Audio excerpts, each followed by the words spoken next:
Si tu viens de commencer tes locks ou alors que tu envisages de commencer un départ de locks, je vais te donner les 5 choses qui, selon moi, sont importantes à savoir lorsqu'on commence ses locks.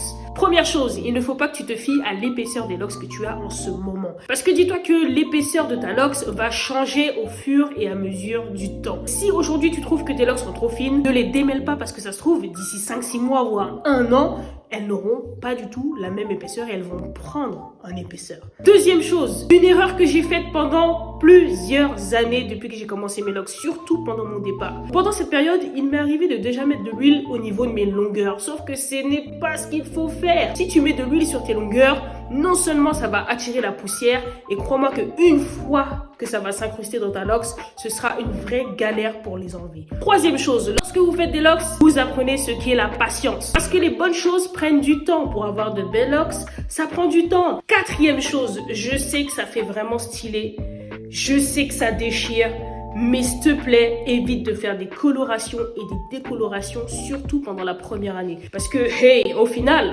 t'as une chance sur 2 pour perdre tes locks. Surtout quand t'es en phase de baby locks, hein, parce que là, crois-moi que c'est le meilleur moyen pour tout gâter et tout recommencer. Cinquième chose que je peux te dire ici, et qu'il faut que tu saches, si t'as une bonne longueur de cheveux, et que tu te rends compte en fait qu'au bout de quelques semaines, quelques mois, tu commences à perdre au niveau de la longueur, crois-moi, c'est tout à fait normal. Et c'est ce qu'on appelle le phénomène de shrinkage. Donc ça touche particulièrement les personnes qui ont des cheveux de type 4, donc afro, ou alors les personnes qui ont des cheveux de type 3, donc les cheveux bouclés. Et dans ces cas-là, nos cheveux, tout ce qu'ils vont faire, c'est se recroqueviller sur eux-mêmes, mais c'est vraiment très très bon signe, parce que ça veut juste dire que tu commences à passer à la phase supérieure dans ta prise de locks. Bon, c'est tout, je sais pas si je vais faire une partie 2, mais peut-être.